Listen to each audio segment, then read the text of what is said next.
So in the year 1978, I was not born yet. Some of you were. Some of you could close your eyes right now, and you could envision a little bit of what 1978 looked like. In 1978, Space Invaders became the big video game craze that some people would credit, kicking off the video game craze that we have today. The Susan B. Anthony dollar was minted in 1978. Anybody ever collect the Susan B. Anthonys when they came around? You got kind of excited when you got a hold of one of those? The first female NASA astronauts were introduced. The son of Sam, David Berkowitz, was sentenced to life in prison. The Hungry Hungry Hippo game was played everywhere, and that one actually hung on for a little bit because I do remember playing Hungry Hungry Hippo. Turtlenecks and bell-bottoms were all the rage when it came to style, and those hung on longer than they probably should have. Garfield comics were introduced in the United States newspapers, not the internet, in the newspapers, something that we don't see a whole lot of anymore. The first test tube baby was born. A dozen eggs was 48 cents. Jacksons, you are way overcharging us for our eggs. I mean, come on. A pound of bacon was $1.20. Gas, do you even want me to read this one? Gas was 63 cents. Even cheaper than the sign on Lucky's still reads down there. The average cost of a new house was $54,800. The average income was $17,000 a year. Inflation rose 7.62%. The Dow closed at a high on the year of 805. And a band wrote a song and produced a song and released a song asking one of those questions that we all continue to ask to this day and will probably continue to ask for forevermore: who are you? Some of you can immediately start singing that song in your head, and really, even if you came along a lot after 1978 and you watched shows like Crime Scene or CSI, I was going to say the whole name. If you watch shows like CSI, you can sing the song. Who are you?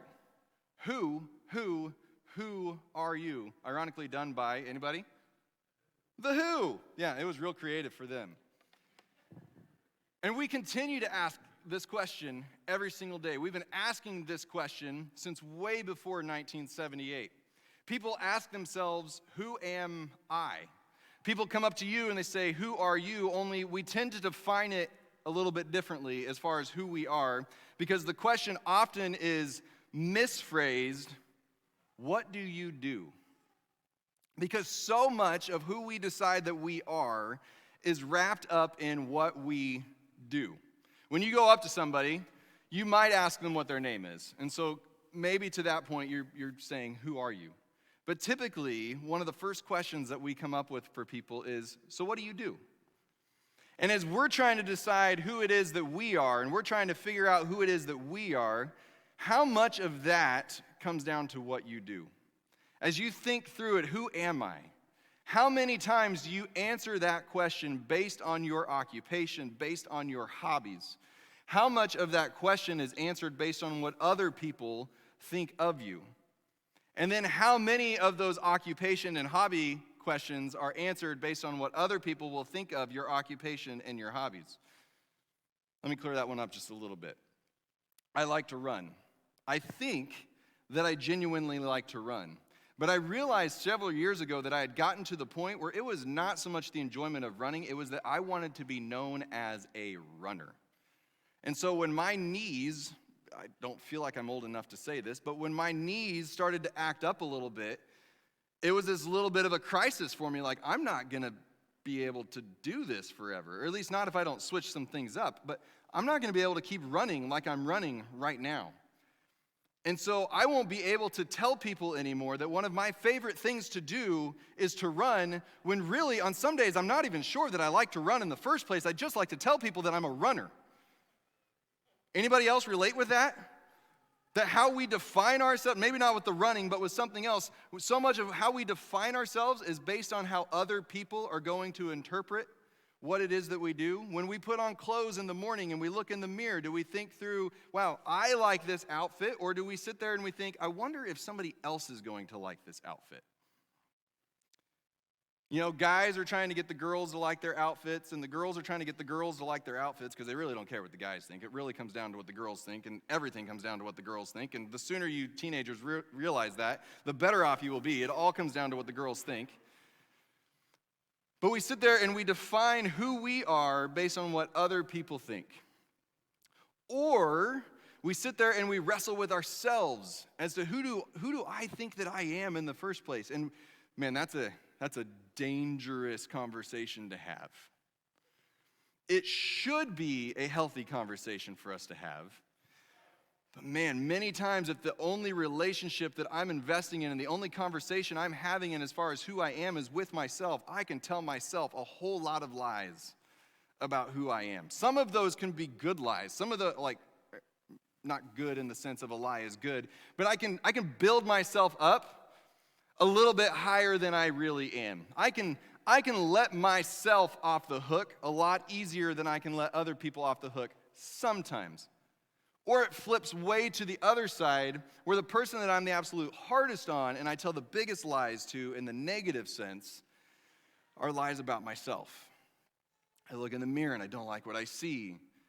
The person looking back at me doesn't like what they see. Everyone around me is like, you look fine. I'm like, no, you're lying. When in reality, the person lying is me. And so we continue to have this battle, and we continue to go on this search, this quest of who am I? Who are you? Who?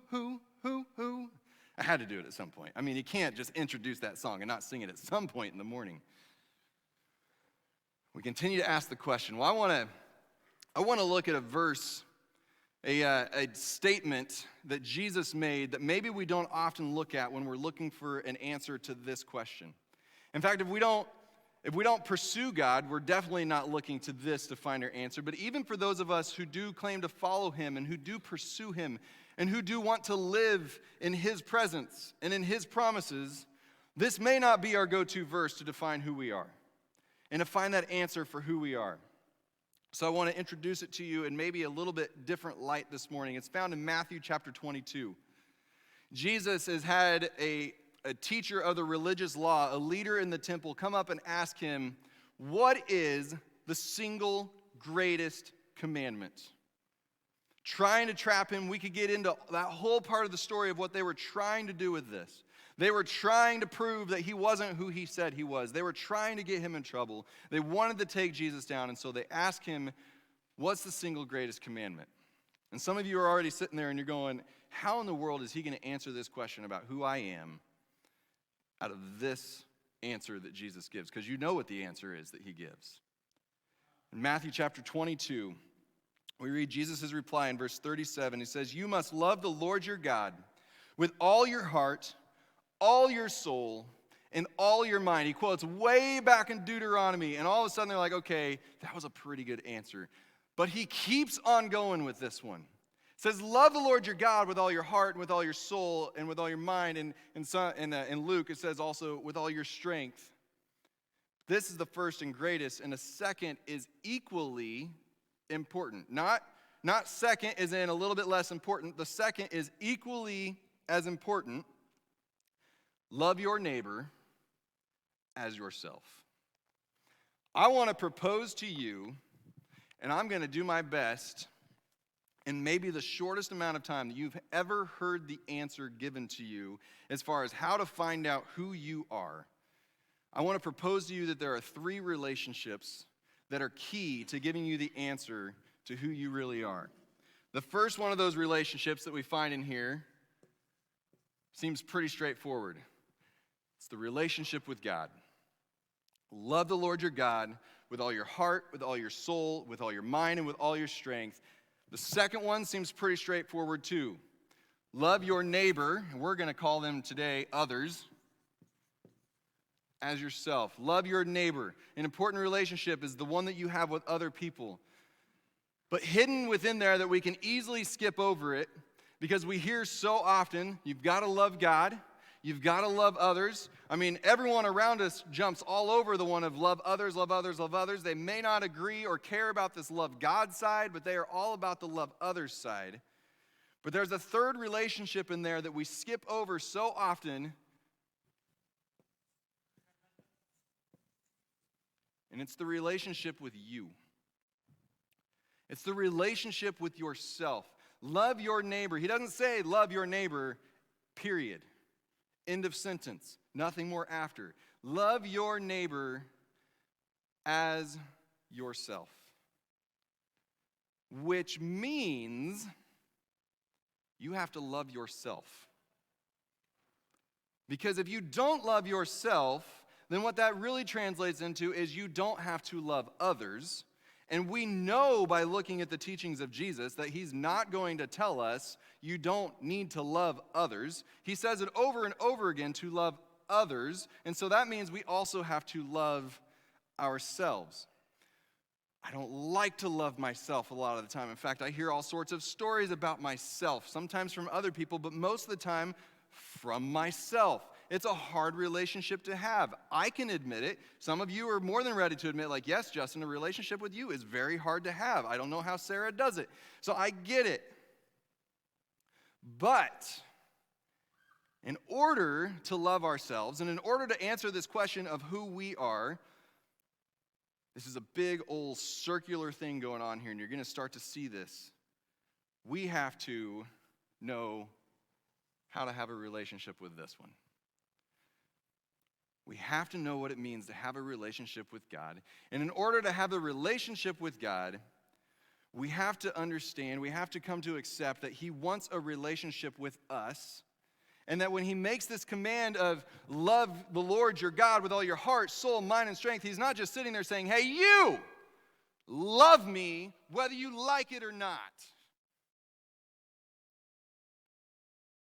I view it more as the relationship that I have with my wife, with Sarah. That we love each other, and it goes both ways. And one of the reasons I love her is because she loves me, and one of the reasons that she loves me is because I love her. And there's no question at any point as to whether or not we love each other. I don't ever sit there and go, I wonder if Sarah really loves me. But sometimes we question whether or not he even can love us because we sit there and we think, well, to love somebody, you have to, at some level, be able to relate to them. And how in the world can God relate to me? I'm in finance. And let's face it, Jesus was no financial guru. In fact, he seemed to always be telling other people, hey, you want to get rich? Give everything away. Not the advice we get from our financial advisors. They're not telling us, hey, you want to be comfortable when you retire? Give everything away. That's what Jesus kept telling us. However, while he may not have been that type of financial advisor, he did seem to be pretty content with what he had. And isn't that supposed to be the purpose of finances? Is to provide us with our needs? We've turned it into it's supposed to provide us with all of our wants, but isn't it supposed to be to provide us with our needs? Which he constantly gives us the answer as to how to get there. You might think, there's no way that Jesus, God, can relate to me because I drive a really big tractor, and when he was walking on the earth, they had oxen. He wouldn't even know where to start getting inside this machine. You may think that he can't relate to me because he was never married. And I'm married, and it's a struggle. I mean, everyone likes to talk about how easy it is, but there are days where it's not easy, and we argue, and Jesus never had that. And let's not even get into the kid side of things, because he definitely didn't have those kids, although it did seem to be that he really cared about kids. And they really cared about him. And he really had a way of knowing how to love and connect with children, even though he never had a child of his own. What would Jesus know about screen addiction in 2022, where 30 minutes without looking at our screen drives us bonkers And we've got to check our messages or our social media feed. Jesus didn't have any of that stuff. There is no way that he can relate to any of that. And I'm here to combat that by saying humans haven't changed nearly as much as you think they have. Nearly as much as we like to think that they have. Oh, we've got some different things. The tractors are definitely more efficient than the oxen were. I will definitely give you that. We have some more stuff, for better or for worse. But overall, humanity hasn't changed. And when Jesus, when he said these words in Matthew chapter 22, he had spent about 3 decades on the earth at that point, living amongst humans. And when he got there, it's not like he was clueless. So why do we all of a sudden think that he would be clueless in a relationship with us and not know how to relate to us? See, humans still feel alone. Just like they did way back then, humans feel alone. And Jesus knows what it feels like to be alone. And I'm not talking about the sense of being alone like we talked about last week, where he would steal away so he could have some moments of peace and quiet, but the alone of being in a garden where all you want at that moment is your friends to come around you and your father to hear you and to say that it's all going to be okay, and you're not hearing it. He knows what it means to be human and be alone. Humans are still tempted each and every single day by things that they know they shouldn't do, by things that they know won't be beneficial for them. And he was tempted. We read in his word that he was tempted in the ways that all men are tempted. No, it wasn't with screens, but they had other temptations back then. The drugs were different. The alcohol was different. There were still women all around him all the time. He knows what it is to be tempted, and we haven't changed that much. We still get frustrated, just like humans have always gotten frustrated. And he knows what it was to be frustrated when he walked into that temple and they were selling sacrifices and making his father's house, the temple, a place of profit, a place of thievery. He got frustrated, and you saw his frustration boil over. Just like sometimes our frustration boils over. Now, the difference is there, sometimes ours is very unrighteous, whereas his stayed within the righteous realm of frustration. But he knows what it is to be frustrated. He knows what it is to feel betrayed, just like we know what it feels to be betrayed by our best friends or our family. He had those around him and said, I will follow you to death. And as soon as death was on the table, like, peace out, just kidding, not doing it.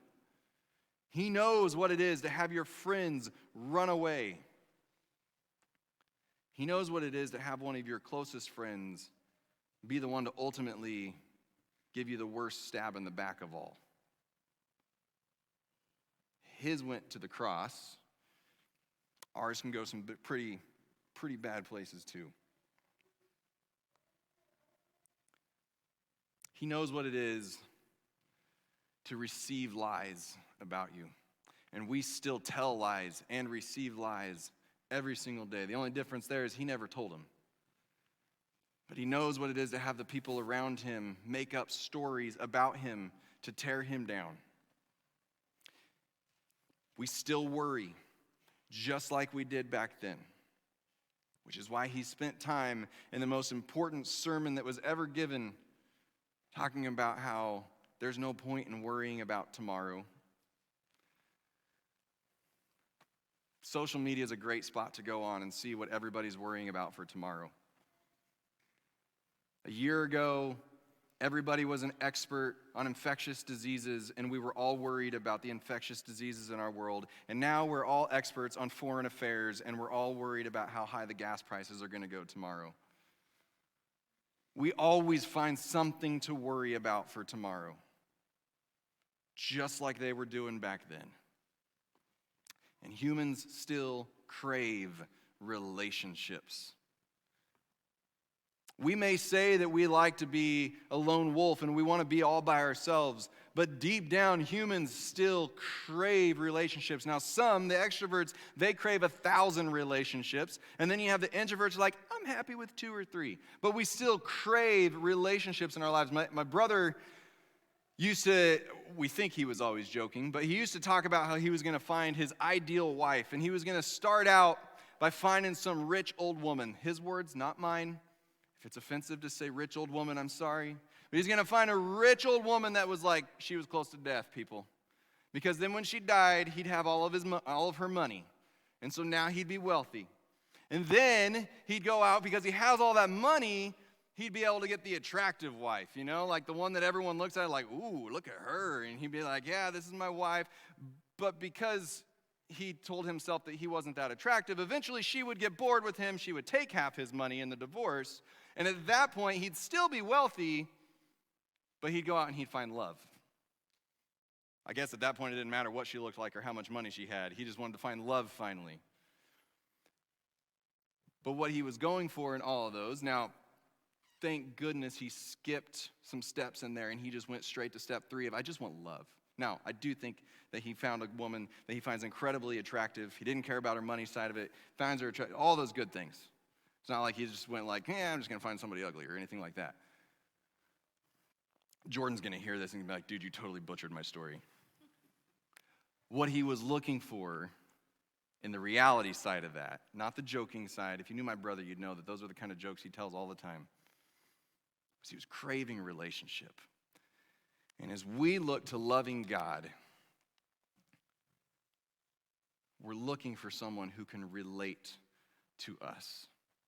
And I'm here to tell you that he can, because we haven't changed that much, nearly as much as we think we have.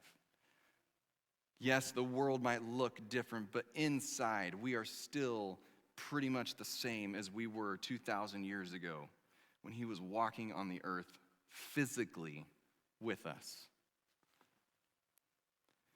And he wants nothing more than a relationship with you.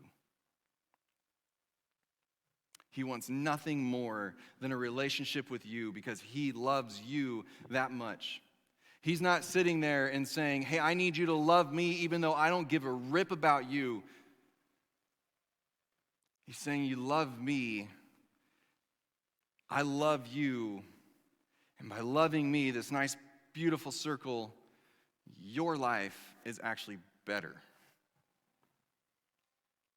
See, we make the comment a lot of the times that God, he came halfway down to us and we go the other half to him. But if we really look at the story, God comes all the way to us. If you look at our contribution in our relationship with him, it is so minuscule. He comes all the way to us. I love using my children as an example, and someday they're going to get upset about it, but when they were in their diapers and they would fill that thing up, I'd come along and I would clean up their mess. You know how much they did to clean up their mess? Nothing. Not a single thing. In fact, half the time I put the diaper back on and all of a sudden I hear, I'm like, are you kidding me? We just took care of this. It's a lot like our relationship with God. But he keeps coming all the way to us. We sit there and we tell ourselves all these lies about ourselves. We tell ourselves all these things that we fail at. We tell ourselves all these things that we could never get better at. And he's looking at us and I think there are things that because of his love for us, he's not just going to say, hey, go for it. It's fine. Just do whatever you want.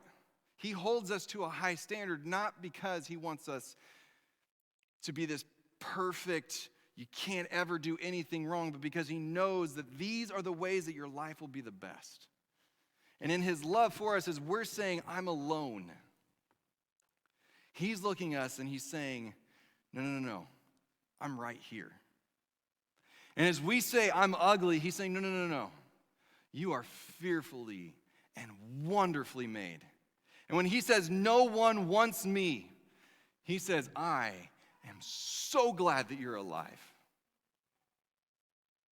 And the crazy thing about that last one on there is he says that even to the people that would be considered his enemies. We celebrate when an evil person is put to death. It says that he weeps when the wicked perish, because he doesn't want anybody to live out the consequences of that life. And he wants so badly to have a relationship with them, and at that moment, that relationship is over for good. It's not a joyous occasion for him when the murderer is put to death. Because if that murderer has not started to live in his love, it's an indication that he will never be in relationship with that murderer, and there is no longer a chance for it, and he weeps at that lost relationship. Because that's how badly he wants relationship with us. He has compassion for you. He has mercy for you. He has forgiveness for you, and he just lavishes it on you. And when we begin to realize what's coming to us in this loving relationship, then we don't sit here and look at it so much as a command to love the Lord your God. But instead, it's a reaction to the love that he is already giving us and to the relationship that he desires to have for us. It's not I love him because I feel guilty if I don't. It's I love him because how in the world could I not love somebody who loves me like that? The issue, though, is that for many of us, this is incredibly broken. And we don't see a God who relates to us. We don't see a God who loves us for whatever reason. For some of us, it's because that's what we've been told that Scripture has. Is, people will tell us, well, look at the Old Testament and look at all those stories. And for many people, I love how Andy Stanley says this, many people have walked away from a God that never existed in the first place. For many people, there's never been a discovery of who he is. They've just heard who he is. When we begin to realize just how much he loves us, we can't help but love him back. And then, as that love for him grows, and as we feel that love from him coming back to us, all of a sudden this relationship changes because we begin to view ourselves in the same way that he views us. That we don't look at ourselves as the failures. We don't look at ourselves as alone. We don't look at ourselves as all of our mistakes. We don't look at ourselves as the person that nobody wants to be around. We begin to actually be able to look at ourselves in the same way that God looks at us. I asked you weeks ago, when you look in the mirror, who do you see? That God looks in that mirror and he sees an unfinished, beautiful masterpiece. That you're not over because of what you've done. He sees who you can really be. And he wants you to see the same thing. He's saying, stop comparing yourselves to all the people around you and see who I see you as. Stop comparing your grades to somebody else. Stop comparing your looks to somebody else. Stop comparing your finances to somebody else. Stop comparing your house to somebody else and see who I see. And then all of a sudden, we're able to start loving this person. And out of the love for this person and the love for this person comes the love for this person. Because as our relationship with him is turned around, that makes our relationship with ourselves get turned around, and then we can't help but we just start looking at everybody else the same way. And we start to see in everybody else the same things that God sees in us and God sees in them, and we can't help but love them. We can't help but start giving them compassion and giving them mercy and giving them forgiveness, even the enemies. Even the person who hurts us. See, we think that we like to hold on to all of these things against other people, when in reality, it tears us apart. You can read the studies for yourself that when you hold on to bitter feelings for somebody else, when you think lesser of somebody else, it actually affects the way that you think about yourself. And not in a positive way. Because as we tear other people down, image bearers of God, then we naturally, as a byproduct, tear ourselves down. Because we know in our minds that as I'm thinking these things about them, there's somebody else thinking these things about me. And what if they're right? And this doubt cycle starts. And as we love others, the beautiful thing about this is God says, as you love others, you actually love me. When did we see you naked and give you clothes? When did we see you hungry and give you something to eat? When did we see you thirsty and give you something to drink? What you did for the least of these, you did for me. When you loved these image bearers of mine, these people that I love with all my heart, when you loved them, you loved me in that moment. When you loved yourself, and I don't mean spoil yourself, I don't mean just have no standards whatsoever for yourself. When you truly love yourself and see yourself the way that I see you, then you love me. When you love others in the way that I love them and you see them the way that I see them, you love me. And as we look at this command, what we actually begin to see him saying is this is how you discover yourself. And as you discover yourself, you'll discover me. And as you discover me, you'll discover others. And as you discover others, you'll discover yourself. And as you discover yourself, you'll discover others. And as you discover me, you'll discover yourself. Do you see the circular pattern that works here? That they're just all kinds of all over the place, connected to one another. And it never stops.